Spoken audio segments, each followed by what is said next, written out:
I'm very excited to be here and very inspired by all the talks. I'm a master's student in anthropology at the University of Utrecht. And what am I going to present here is a paper I wrote for one of the courses, and it explores the relationship between the state, approached from the anthropological perspective, and the research in psychedelic substances. So I'm going to start with making a little assumption. I think all of us here like to believe that the neoliberal Western democracies, such as the Netherlands, strongly encourage research, scientific research, and promote freedom of scientific practices. However, when we take a closer look at the research in psychedelic substances, we discover that there exist a number of obstacles that restrict the scientific freedom. So I asked myself a question: why is it that the research in psychedelic substances, although officially accepted by the United Nations, it's difficult and ill-famed? And to answer this question, I have analyzed several ethnographic examples on non-Western traditional use of psychedelic substances and related them to several state theories. And as a young becoming anthropologist, I am primarily concerned with the presence of the state within scientific practice and its control over science. And I think it's really important to explore this relationship because of the increasing interest in the research on psychedelic substances and the rising awareness about their potential therapeutic use. So I have identified two main obstacles that impair the research in psychedelics. First is the culturally specific understanding of psychedelic substances present in popular and official discourse in the West. And the other one is the state itself, understood as a nexus of power relations and economic dependencies. So I think that to none of us it is new that psychedelic substances have been used outside of the Western society for more than 5,000 years and are still widely used as medical substances in variety of rituals around the world. I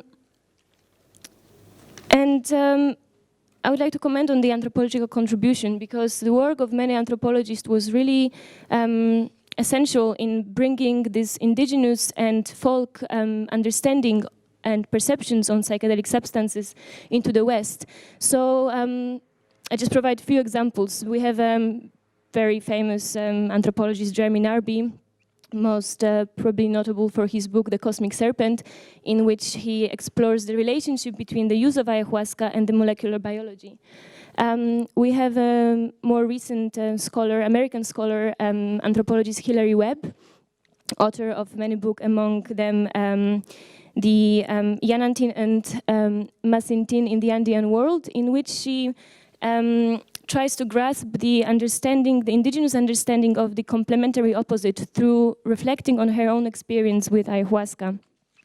And then we, of course, have the Canadian anthropologist and botanist Wade Davis, who is largely interested in psychedelic substances in general.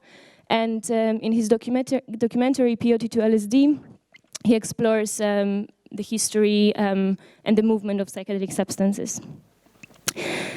And these and many other anthropological works were really crucial in challenging the negative perceptions on psychedelics present in the West, and eventually contributed to the identification of their medical potential. And it really is thanks to the ethnographic studies that we first heard about healing of lifelong asthma through the use of ayahuasca, or using the same brew for successfully treating depression and anxiety. And presently, in places where ayahuasca or psychedelic substances in general have been used for many centuries, so for example in the area of Amazon, we see that a lot of indigenous communities have been fighting for the recognition and legitimacy of these substances. And in 2010, the Brazilian National Council on Policies about Drugs has classified the consumption of ayahuasca by pregnant women and children in the context of religious rituals of Santo Daime and Junão do Vegetal as an exercise of parental rights. And these groups have also been trying to establish ayahuasca and this traditional use of ayahuasca as a cultural heritage. and even though this process in Brazil particularly is still underway, we see that these groups were really crucial in establishing and triggering the discussion, which we cannot really say it's a case in the Western society. And as we've already heard in the previous presentation, in Peru, the government declared the traditional knowledge and use of ayahuasca to be a cultural national patrimony. And so what is it like in the West? So in the modern Western society, use of psychedelic substances have become popular mainly in the mid-20th century. After Albert Hofmann in 1943 discovered the powerful effects of LSD, the substance became a major object of interest for many scholars, many scientists who were struck by its potential therapeutic use. And by the mid-1960s, over 40,000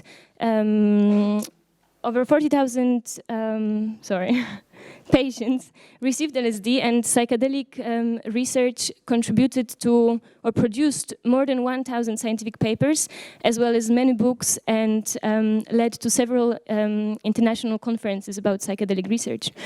And at the time, LSD was said to bring benefits in psychotherapy, treating neurosis, chronic alcoholism, and working as a powerful pain relief. However, 30 years after its discovery, the research in LSD and psychedelic substances in general became barely visible. So what has contributed to the decline of the research in psychedelic substances? So I also identified two main obstacles, two main factors particularly influential in the decline of the research in psychedelic substances. One of them is the role of popular media, and the other one is the influence of transnational drug policies on national policies. So I have found out some very interesting examples on the threats posed by the use of LSD as reported by the late 1960s tabloids. And we see that these reports were often placed in the context of sensational and immoral and outrageous stories.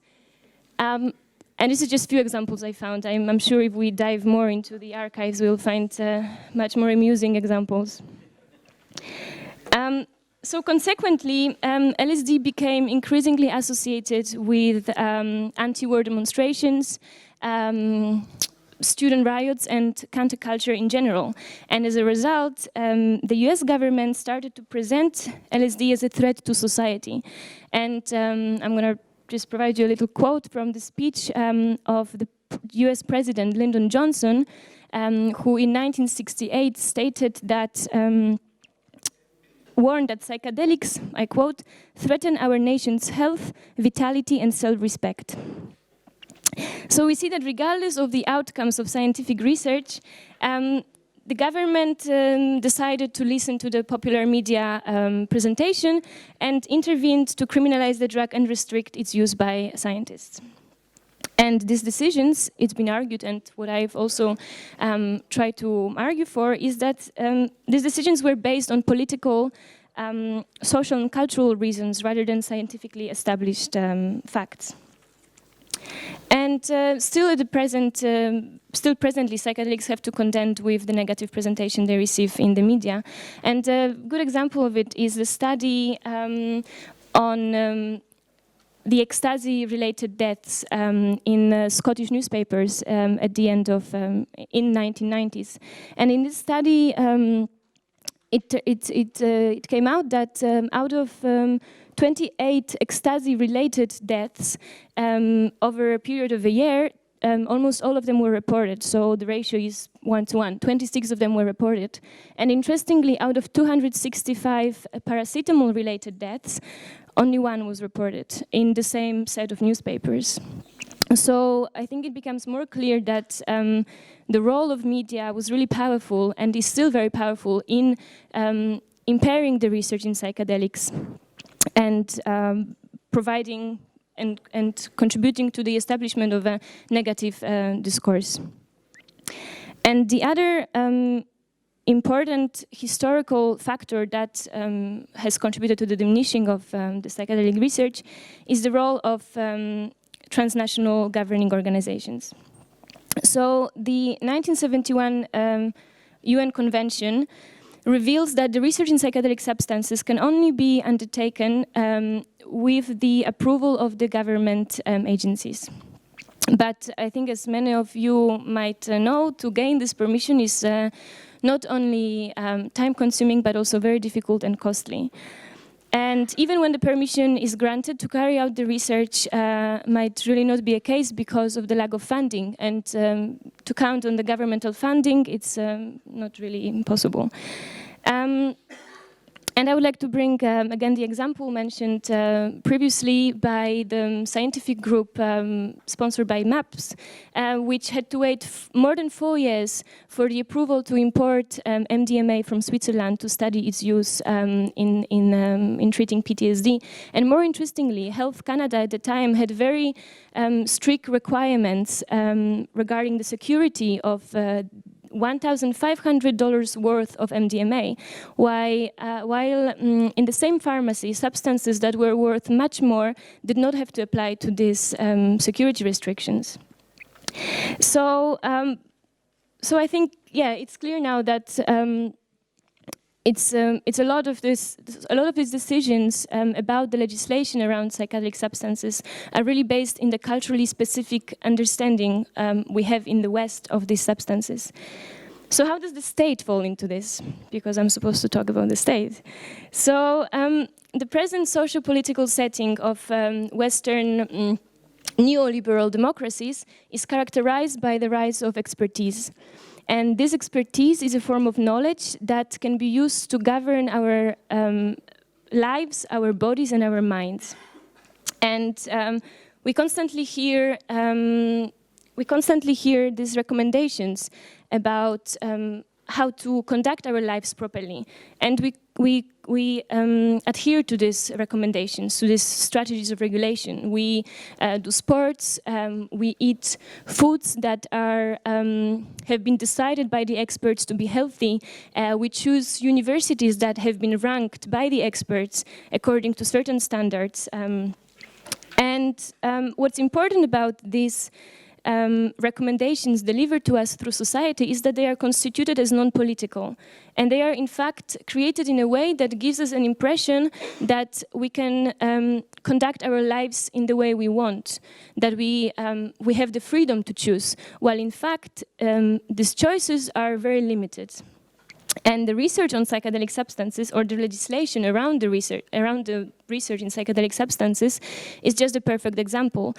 Because we, as citizens, are allowed to consume certain mind-altering substances, the legal stimulants, such as coffee, tobacco, alcohol, certain painkillers and other pharmaceutical drugs, while other substances are not allowed for our consumption. So why is it that certain substances are legal and illegal and others not? So as I have argued, the choices behind the qualifications of these illegal substances are deeply rooted in cultural and political understanding. And what I would like to present is that if we approach the state more from the anthropological perspective, we can see it as a nexus of power relations and dependencies. So by this we understand that the state conceals the real order of power and these economic relations between the legislation, pharmaceutical companies, or drug industry in general, and scientific research. And the difficulties endured by the psychedelic scientists community stand as a solid evidence in the suggestion that the state is not vertically highest institution in which power inheres, but in fact is dependent on other external bodies of transnational governance, such as United Nations, World Health Organization, or more specifically for Europe, European Monitoring Center for Drugs and Drug Addiction. And these organizations create and reinforce concept of health and the intake of illegal substances.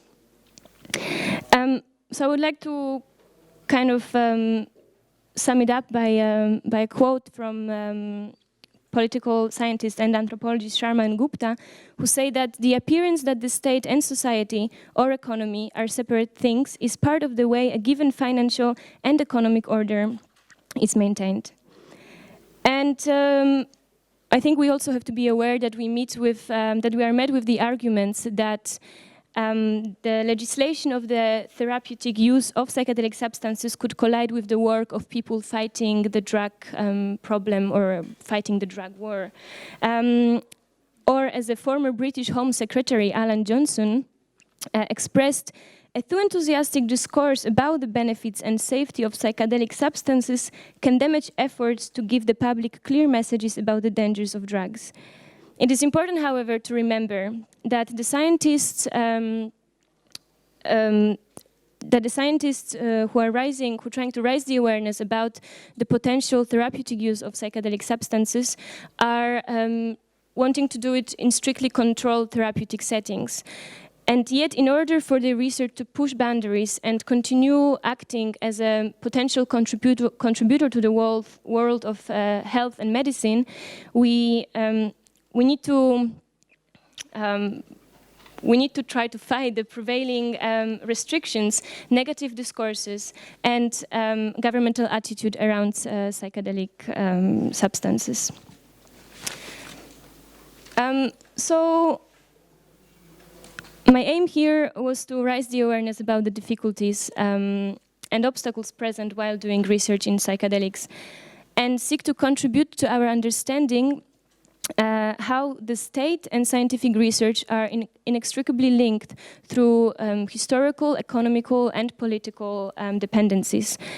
I would also like to take the opportunity to stress the importance of anthropological research in this field, which could be used to demystify westernized, culturally rooted understanding of psychedelic substances and hopefully perhaps even modify the media-influenced negative discourses by providing valuable ethnographic examples. Thank you.